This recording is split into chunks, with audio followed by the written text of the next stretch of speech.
จ้าได้ไล่เบิ่งหรือว่าได้จดรายละเอียดแล้วเนาะนี่ตามนี้นั่นใส่เบิ่งเข้าเบิ่งได้มันมีอย่างไหนว่าลายเดียวมีอย่างเล็ก4 คูณ 8บ่7 เซน4 คูณ 4 6บ่6 เซนบ่เสาปูนค่าสร้างเด้เอานำเท่าใดบาทสร้าง3 ล้าน 33 ล้าน 3ไล่ตามตัวนี้มันเป็น3 ล้าน 3ผมเพิ่นมาเพิ่มตกประมาณ 5,000 บาทผม5,000 บาทบ่เท่าใดละบาทนี่3 ล้านตามลมกันนะเด้อยู่นี่เพิ่นว่าลมฮะ3 ล้านเหลืองมุนเลยใช่เพิ่นว่าเนาะ3 ล้านก็มันถึกแม่นบ่โอเคเท่าไหร่420,000 3 ต้นก็342ล้าน260,000บ่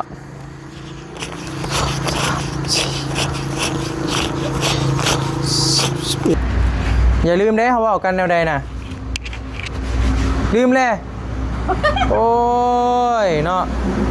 ลืมแล้วบัดนี้เหตุท่านให้ลืมแล้วพ่อพี่น้องเขาบอกกันแนวใดเขาบอกกันแนวใดบอกกันได้กับว่าคืออย่าลูกเราแต่แล้วเห็นบ่โอ้ยเป็นลูกเจ็บใจมันจะนั่นแหละ3 ล้านหาได้ขาดองนะชอบแต่หน้าก็ชอบแต่หน้าปริญญาก็ชอบแต่หน้า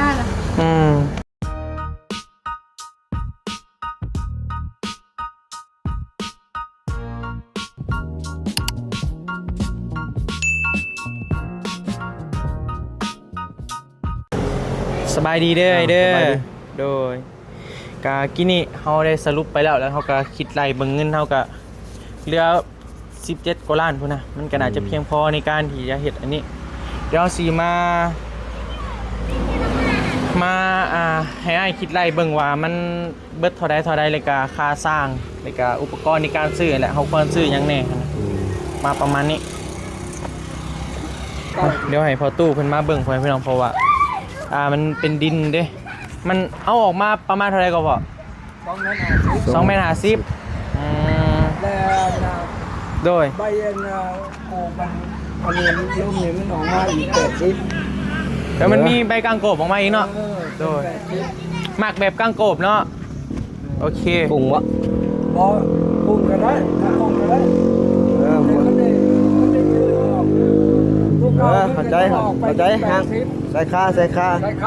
ะมันยืดออกโดยออกจากกัน2 เมตร 50ลงไปโดยทั้งนั้นดอกโอเคตัวนี้เลยมันแบบก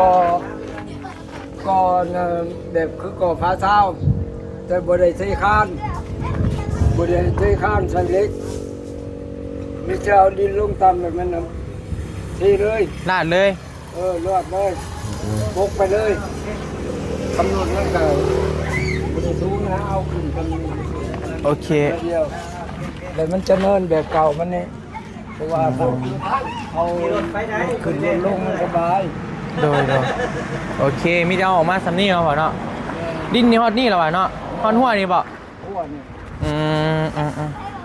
เสาตัวนี้มันก็อยู่พี่เข้าใจมาเชิงกับตัวนี้แล้วโอเคมาเชิงกับตัวนี้ได้แหละพ่อเดี๋ยวเราลมกับไอ้สร้างเพิ่นโอเคเจ้าได้ไล่เบิ่งหรือว่าได้จดรายละเอียดแล้วเนาะนี่ตามนี้นั่นใส่เบิ่งเข้าเบิ่งได้มันมีอย่างไหนว่าลายเดียวมีอย่างเล็ก4 คูณ 8บ่7 เซน4 คูณ 4 6บ่6 เซนบ่เสาปูนหนา13บ่หรือหนา12แหละแต่ว่าหนา13โดยหนา13แล้วก็3 ต้นละ3 เมตร 50เนาะความสูงเนาะแล้วก็แผ่นเซอร์ไลน์บ่นี่เซอร์ไลน์จักแผ่นเนี่ย8 แผ่นนี้มันจักมัดปลายเนาะแม่นมัดปลายมัด1มีจักแผ่น5 หรือ 6นี่แหละประมาณนี้5เนาะมันมัดป้ายพ่อพี่น้องแล้วก็ทูบจอดปูนโอเคค่าสร้างเด้เอานำเท่าใดบาทสร้าง3 ล้าน 33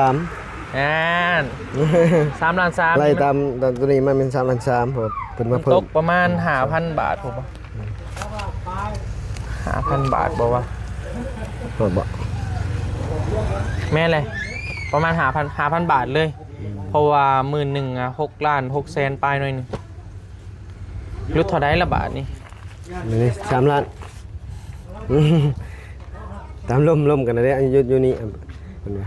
ล่มฮะหลุดออกมา3 ล้านเหลืองมุนเลยใช่เพิ่นว่าเนาะ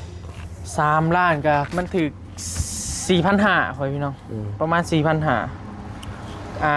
จอดโคงตั้งเสาร วมหมดเลย ติดแผ่นเสลานี่ตัวเบสเซ็ตนะเนาะ เบ็ดเช็ดเลย เบสเซ็ตยิงสังกะสียังให้เรียบร้อย โอเค บ่รวมมีก่อยังนำบ่ ก็ให้ละลาบ่ไล่เลย ก่อก็ได้เนาะ แม่น ใจดีเถอะ ตั้งซอยกันเนาะเจ้าซอยเขาจะซอยเจ้า ตั้งเสา3 ต้นพี่น้อง แม่น ตั้งเสาได้ตั้งเสาอีก3 ต้น 4,500สุดละบ่ราคาเนี่ย ว่า หรือว่าลดลงหนีก็ได้ ลดลงบ่ได้เอาซ้ำนี้แล้วก่อนเนาะ 3 ล้าน 4,500 ขี่ปัญหาเนาะ 4,500มันก็รวมทั้งตัวนี้กับประมาณ10,000 กว่าบาทเนาะพอตัวนี้ก็10,000เท่าไหร่วะตัวนี้ประมาณ13,000 17,000ประมาณนี้โอเคบ่รุดอีกบ่ ได้ได้พอเราจะมีป่ะ 2.5 ล้านบ่ได้บ่ ยังไม่ได้ ขึ้นแล้วเนาะ เนี่ยพอ โอเค ล่มกับล่มกันเลยเด้สร้างคนเนี่ยว่า ช่าง4 คนเนาะ นี่ มือเดียว มือเดียวบ่ได้ 2 มือ เพราะว่าได้ตั้งเสาเนาะเดี๋ยวถ่ายจะมีแหงอีกเด้2 มือ 2 มือ ได้2 มือ โอเคโดนจับแนวหน้าแล้วซะแนวหน้าแล้วเด้อ โอเค แถวซื้อมามือใดอุปกรณ์ เจ้าซื้อมาไว้แล้ว ซื้อมาไว้แล้วเนาะ แม่น โอเค ไว้แหงดี ค่าสร้างเป็น3 ล้านพอพี่น้อง เออ ประมาณ 4,500ถอดเป็นเงินไทยประมาณนี้โอ้หลายอย่างอยู่ในนี้เนาะโอเคได้เด้อขอบใจหลายๆเพราะว่าไอ้ายเพิ่นฟ้าไปเวียกนี่แหละประมาณนี้สังกะสีมันเจ้าได้เขียนใส่หรือบ่มันโค้ง แม่น มันโค้งลงเขียนใส่แล้ว เราบ่เอา ฮะ เราบ่เอาโค้ง เอาสื่อเลยบ่ เราซื้อเลย เอาใส่ว่าเป็นกังโกบกี่นี่ หมอเราอยากว่าสังกะสีมันใส่ค่ามันไปนี่ มันออกไปนอกฮะ มันแวนตี้ตัวโกบลง บ่แม่น มันต้องสื่อคือเก่าเนาะ ซื้อก็ โอเคย่านว่าแบบคืออันนะคือตัวนะ หมอ สื่อเนาะ สื่อ สื่อแบบนี้เนาะโอเคขอบใจหลายไอ้เพอไอ้เพิ่นก็ฟ้าไปเวียกหน่อยนึงเข้ามานี่โอเคแล้วจึงว่ากันพอพี่น้องอันนี้แม่นรายละเอียดต่างๆที่ว่านี่แหละลงมานี่เกาะลงมานี่แหละพอพี่น้องเพิ่นเอานำ 4,500 หรือว่า3 ล้านว่าเป็นเงินบาทเฮากระทำบ่เพลงบอกกับปานกลางพอพี่น้องบ่เพลงบ่ถือเพราะว่าเพิ่นก็4 คนเด้4 คนก็บ่ได้ฮอดคนละล้านซ้ำหั่นน่ะถ้าว่าเพิ่นปันกันก็ประมาณคนละประมาณคนละพันเพราะว่า 4,500 คนละพันน้อยหนึงประมาณนี้เด้อพ่อพี่น้องเพิ่นสิมีตั้งเสา3 เสาแล้วก็จอดโครงหลังคาเหล็กแล้วก็มุงสังกะสีแล้วก็แอมไมเซล่าให้นี้แล้วก็มีก่อนำก่อให้เพิ่นเบาเงินก็ใจดีอยู่แล้วจึงว่ากันใหม่เนาะพ่อพี่น้องโอเคปะแม่นลูกผู้ใดคือมางามแท้เนาะ งามบ่ งามได้ไผ งามได้แม่ งามได้แม่ตอนแรกก็บอกแม่เจ้าวันเมื่อวานนี้ต่อเงินเล่าพ่อพี่น้องตอนแรกสิต่อค่าดองคำแล้วเด้อพ่อพี่น้องเด้อเดี๋ยวฝากติดตามเด้อ EP นี้มันแน่นอนบ่มีเฮ็ด เอาพอดีว่าหลังจากที่ว่าล่มกับไอ้สร้างเพิ่นแล้วเนาะแล้วก็ให้เพิ่นประเมินราคาอะไรอย่างต่างๆนั่นแหละพอพี่น้องก็เพิ่นจดรายละเอียดรายการที่ว่าซื้อเครื่องซื้อของมาแล้วพอดีบ่บี้ว่าสิขึ้นไปสั่งเสาอยู่เทิงนี่ก่อนเพราะว่าเล็กหาเดี๋ยวแรงๆจริงสิออกไปสั่งเด้อพอพี่น้องเด้อแรงๆก่อนเพราะว่าเดี๋ยวสิโทรให้สั่งอีกบาทนึงเพราะว่าบ่เข้าใจรายการสังกะสีเราแหละ โดย เราเขียนแบบเจ๊เราเขียนแบบได้นะมันบ่เข้าใจย่านสั่งไปเลยตัดพิษเลยมันเสียๆนะก็เลยว่าต้องถามไอ้สั่งก่อน โดย พอสีพากันขึ้นไปเบิ่งเสาก่อนอยู่เทิงนี่แหละเนาะ สบายดีเด้อ เฮ้ยสิจบคลิปแล้วก็สบายดี สบายดี ป่ะไปพี่น้องแล้วจึงว่ากันอีกวันหนึ่งพูดละขับรถก่อนป่ะไปพี่น้องเดินทางก่อนโอ้ ไปกับหวานใจคือเก่าไป นักกะลีบาบี ฮะ นักเนาะ นักบอกหักบ่เลยได้ บอบอ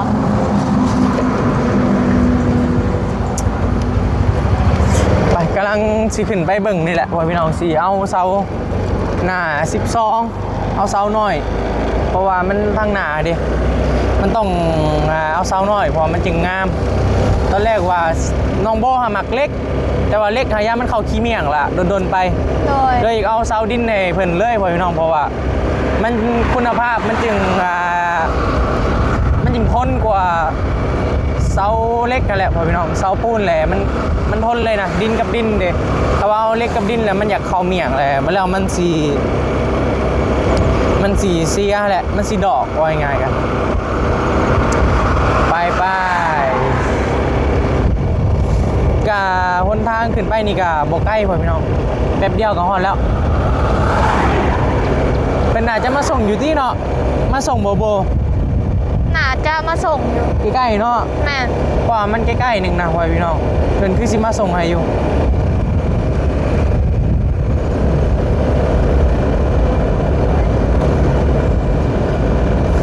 สร้างนี่เพิ่นเลิกเวียกจังโมงล่ะ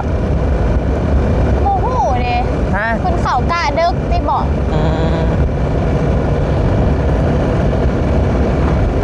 เดินทางผมใกล้สิฮอดแล้วแหละได้ใช้เบิ่งบรรยากาศนี่ประมาณนี้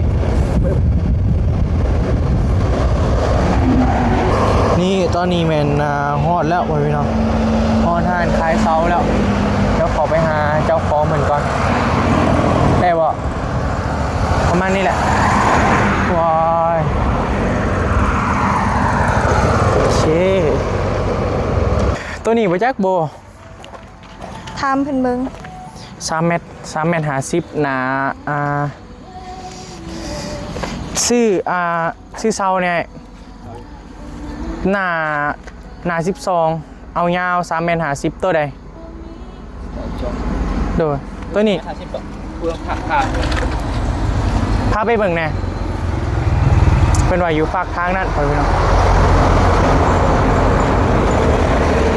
รู้สึกว่าเจ้าของห้างเพิ่นอาจจะบ่อยู่เนาะเพราะเพิ่นบ่ฮู้ราคาปานใดเอาขามไปเบิ่งทางเพิ่นไปไปเลย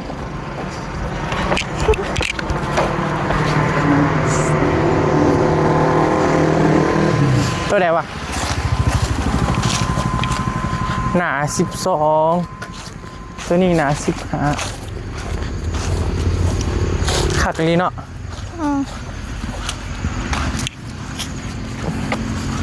อยู่พุ่นบอกว่า เท่าไหร่ น่าจะอยู่พุ่นบอกพี่จ่อยเป็นมา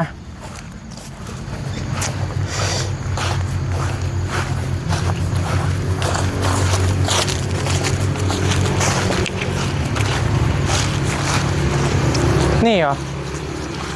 น่าจะแม่นตัวนี้แหละ อันนี้บ่ 3 ต้นซื้อ3 ต้นบ่ฮู้ว่าเพิ่นสิเมื่อส่งบ่ไปพี่น้องสิสั่งน้ำเพิ่น3 ต้นคือสิแม่นตัวนี้แหละโบยยาว3 เมตร50โอ้งามเลยแหละแบบเฮาสิเอามาเกาะออกทางด้านหน้านะพอดีงามเลยโอ้เราเอาแมตมาแทกตัวนี้ไว้แม่นเนาะ3 เมตร50บ่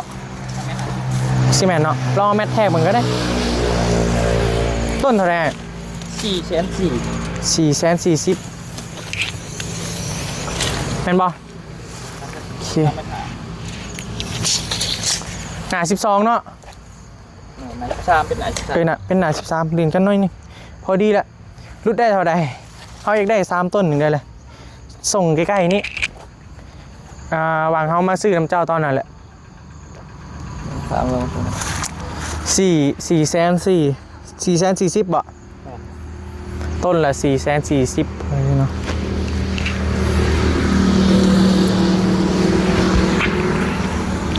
ส่งนี่ข้างร้านมันนี่นะห้านเฮ็ดใหม่เด้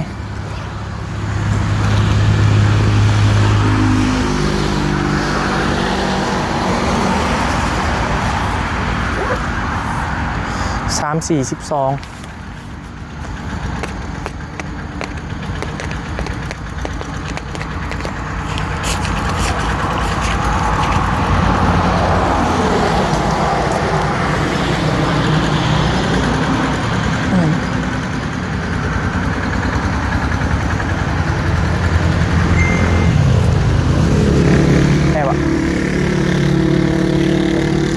ประมาณ400 กว่าบาทถ้าเป็นเงินไทยเนาะเฮ้ยโมเมนต์ประมาณ600 กว่าบาท 600 700พุ่นแหละพ่อพี่น้อง440,000 700 กว่าบาทเป็นบ่อยู่ไง ยุดเลย ต้นละ400,000เลยได้วะ โบดว่า บ่ได้หรอ ถ้าเอาเองยังไม่ได้อยู่เลย ยุด เมื่อไหร่ก็ซื้อน้ำเมื่อยเพิ่นนั่นแหละเพิ่นก็รุ่นให้อยู่ต่อเล่าหั่นนะ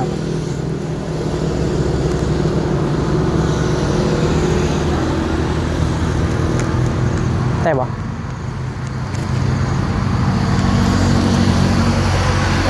ซ้ำปัญหาที่เป็นเลยเพิ่งซ้ำปัญหาของไอ้ซ้ำนี่4,400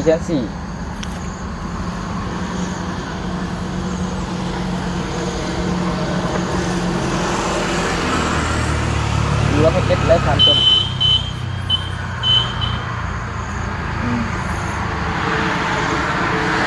เท่าแน่ 4,900 400,000 3 ต้นกะ3 4 12ล้าน260,000อ่ะ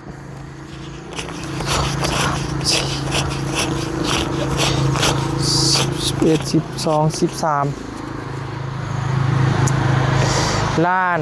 260,000ไปพี่น้อง3 ต้นก็ให้เพิ่นไปส่งฮอนที่งานพุ่นแหละไปแล้วจึงว่ากันโอเคพอพี่น้องก็ถือว่าไปสั่งเซามาแล้วบอยบีก็เจ้าหน่อยก็สิออกไปสั่งเครื่องอารูซิ่งอะไรอย่างต่างๆอะไรมาเนาะนี่ประมาณนี้ปึ๊บก็ออกมานี่คือสิตกประมาณพี่แหละได้ยินพอเฒ่าว่าตกออกมานอกเติบแต่ถ้าว่าก็ออกมามันกาใหญ่ได้พอพี่น้องใหญ่มันก็สิแบบใหญ่คนเก่าแหละถ้าว่าเขาก็ออกมาอีกนะก็ถือว่าประมาณนี้แหละเนาะตอนนี้ก็แล้วถามเบิ่งน้ำกันอีกบันหนึ่งทางไอ้สร้างเพิ่นก็จังหน่อยว่าสิมาคุดคุมว่าซั่นแต่ก็มื้ออื่นนี่คือสิได้ติดตั้งเสามื้อนี่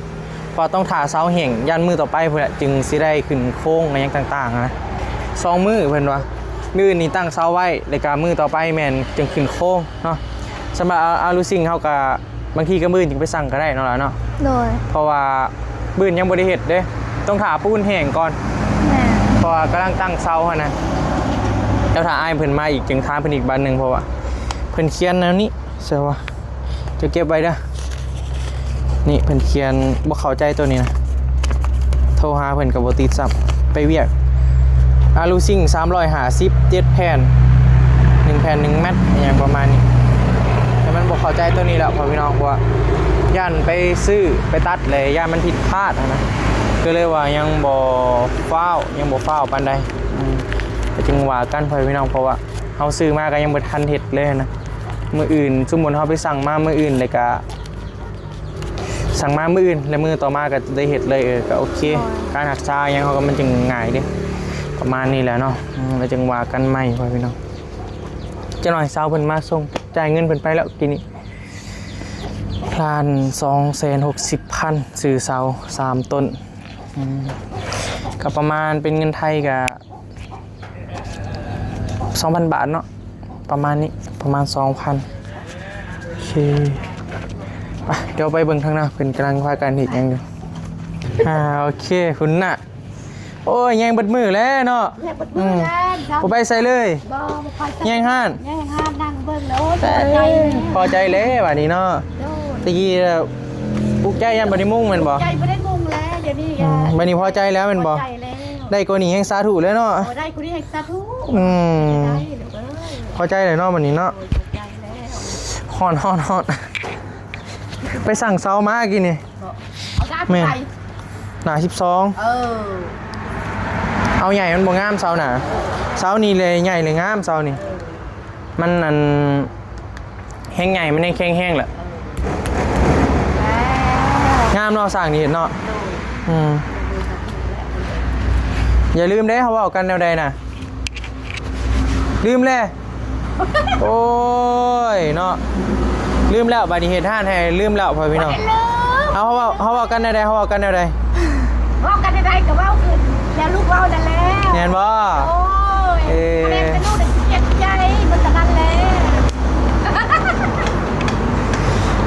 3 ล้านหาได้ขาดองนะชอบแต่หน้าก็ชอบแต่หน้าปริญญาก็ชอบแต่หน้าชอบแต่หน้ามันก็ขึ้นไปเรื่อยๆแล้วต่อ3 ล้านหาก็ได้คำ5 บาทเราพอแห้งอีกเนาะ5 บาท500 ล้านได้คำเลยเฮ็ดยังไงนี่โอ้ยไปเอาตำดินโอ้ยระวังเสียนเด้อนี่ตำแล้วมันให้มันแน่นบ่ตำมันก็ยามาน้ำก็แน่นแล้วเช้าแน่นจำได้เช้ามาดำหน้ามาดำแล้วมันเปื้อนมันเนี่ยมันติดตีนดินอันนี้นะเป็นอะไรความรู้สึกเป็นอะไรไม่เท่าความรู้สึกก็ดีใจดีใจบ่โดยขอบใจกับFCหลายๆคนนั่นแล้วมาเมืองเท่านั้นดีใจแห้งบ่ดีใจแห้งแล้วบ่เคยแล้วก็บ่เคยได้บ่เคยมีเพิ่นมาต่อยแบบนี้จังเทื่อโดยซ้ำเฮือนเลยซ้ำเฮือนสิว่าไปเฮ็ดก็ซ้ำนี่แหละก็ออกไปทางหน้าพุ่นมันสิกว้างก็ออกไปอีก3 เสางามแล้วบาดนี้นอนนี่บ่เจ้านอนนี่แหละนอนเนาะเกลือไข่เกลือแล้วก็นอนเนี่ยเนาะเคยคิดบ่ว่าสิได้ไม่เท่าไม่เท่าฟันแท้มันใจมันนึกว่าฟันใจแบบนี้แล้วความบุญล้นทับกับว่าแม่นแล้วโชคใหญ่เนาะโชคใหญ่แล้วโชคใหญ่เลยเด้ถือเลข3 โตอยู่บ้านเฮายังบ่ได้ได้ซ้ำนี่บ่ได้เลขต้องถือ6 โตจึงได้ซ้ำนี่3 โตก็ยังบ่ได้6 โตก็ยังได้นอนพันก็ยังบ่ได้มีบ่ได้เลขซื้อ2 โตยังบ่ถูกชื่อ2 โตยังบ่ถูกยังสิเอา6 โตเนาะนบอยู่คือมือโอ้ยบันไดขึ้นเลยขึ้นเลยเหยียบทางเจ้าบันไดจากเรือโหดบนถือเลยตี้บันนี้ถือเลขเลยตี้เลขนี่แบบถือเลขแบบดีใจแล้วถือเลขนี่แบบไปคิดไปตั้งบันไดยังไงแล้วนอนแล้วหลับแต่กี้ยังคิดนะนั่นคิดน้ำยั้งนะคิดโอ้ยมันกินไปแล้วไงบ่มีเงินยังบ่มีเงินนี่แล้วไปขึ้นไปเฮ็ดให้บ่บ่มีเงินบ่ได้คิดเลยตี้บันนี้บ่ได้คิดแล้วโยมจะพูดFC แล้วโยมจะพูดFC แล้วโดยเรียกจากคนเป็นป่าคนที่มีการโยมสบายใจเนาะวันนี้เนาะสบายใจแล้วไปทางเงินอยู่ต่างประเทศให้เพิ่นอยู่ดีเองสุขภาพเพิ่นเข้มแข็งกันแล้วคิดสิ่งใดก็ขอให้ได้สิ่งนั้นแหละเพิ่นทานมื้อเช้าแมลงเป็นไล่เข้าแห้งไล่ของเก่านั่นแล้วสาธุคือว่าแล้วขาดอง3 ล้านหาลูกสาวเจ้า3 ล้าน5เท่าไหร่ก็ได้ได้อยู่บ่เนาะได้อยู่บ่แล้วจะเป็นของเพิ่นให้อยู่เอาคลิปนี้เป็นหลักฐานได้นี่บัดมือว่ากันเลยเปิดคลิปนี้ใส่เลยแม่เพียงจบ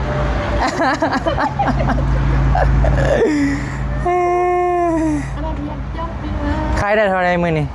พอดีล่ะพอดีกับใครได้ซ่อมแซมกับไปซื้อเข้าไปเข้ากับบ่มีเงินบ่หมดเบิดไปเข้าบ่มีเงินใครได้เลยไปซื้อมาเลยเห็นบ่ใครได้แล้วไปเข้าไปซื้อใครได้ไปเท่าก็ไปซื้อเราไปเท่าบ่มีเงินไปเท่าบ่มีเงินก็บ่จริงโดยใครได้เลยซื้อเลยใช่ไปซื้อเลยไปเท่าบ่ได้ตัวบ่ได้ต้มไปเท่าบ่ได้อายแล้วโดยเจ้าว่าความจริงเลยบ่มีเงินเดือดร้อนใครได้แล้วก็ไปซื้อเลยจะพูดไปพูดมาก็บ่ลายใครอยู่อดเอาจอยฮานแล้วนี่เข็ดแบบเต็มระบบเลยนะอยู่นี่มีขายตำขายของกินซุกขายน้ำกาแฟนุ่มยังโอ้สาธุนะคะมันมีเงินคืนลายลูกก็คอยเก็บคอยโฮมนี่แหละเนาะจังว่าคอยเก็บคอยโฮมกันได้ลายแต่ว่าคักรถคันนำจุ่มเจ้าเห็ดได้นี่เห็ดจะว่ากับแม่กับว่านั่นแล้วเท่ากับว่าเห็ดข้าวตำแค่ว่าสิเอาขาดองก่อนกับสิเอามาถอกให้3 ล้านหาได้จะมาทอดก่อนก็ได้เจ้าน้ำพอนี่พอกับมาแล้วมือนี่บอกน้ำพอก็ได้3 ล้านหาเจ้าเอาเงินไปลงทุนเด้แล้วกันขาดองเฮา ไปยากเอามาเลิกซับมัน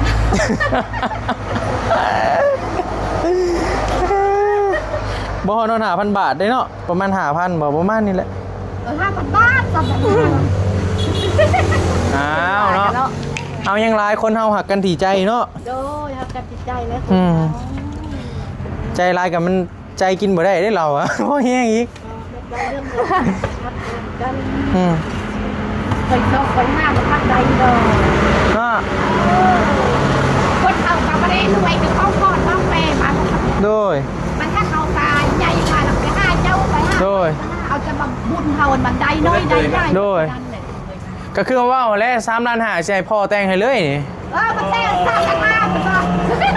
ขนมสร้างกันห้าผมบอก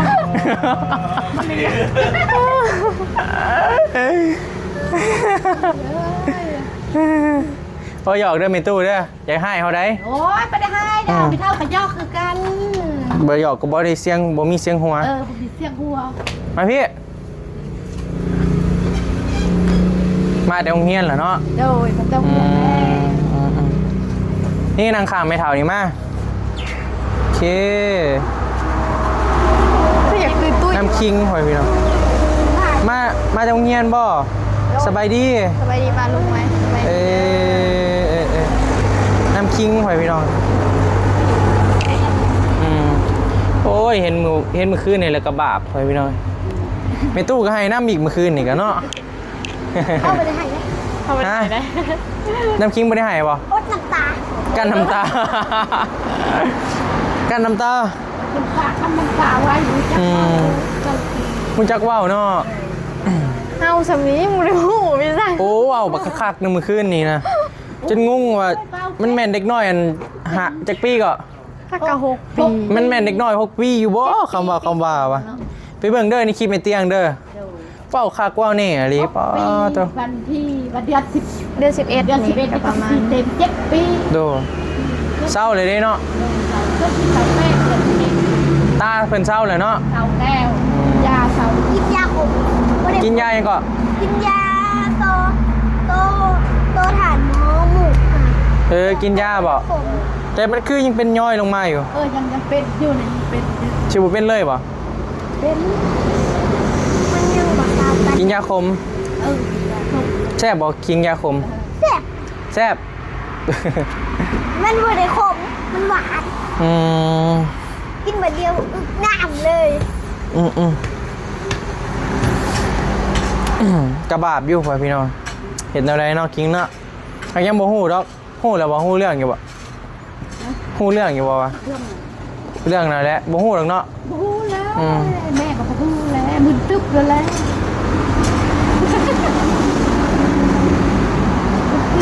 ไปโรงเรียนบ่คิงเรียนหนังสือได้บ่มื้อนี้ ได้ ได้ที่ยังหลายเดือนนี่ ได้ที่2 เอ้าว่าแท้ ก็ได้ คือเก่งแท้ เดือนหน้าก็ได้ที่4 ยันพอ เอ้าแม่นเลย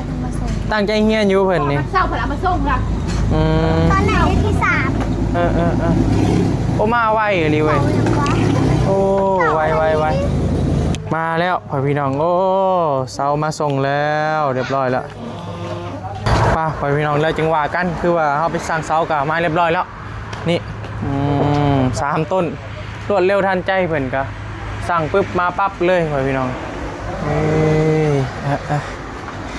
โอเคสำหรับคลิปนี้ลำลาเลยเด้อเนาะพ่อพี่น้องเนาะลำลาเลยเด้อเนาะเดี๋ยวพบพ่อกันทีคลิปใหม่ไปก่อนบ๊ายบายสบายดีเด้อ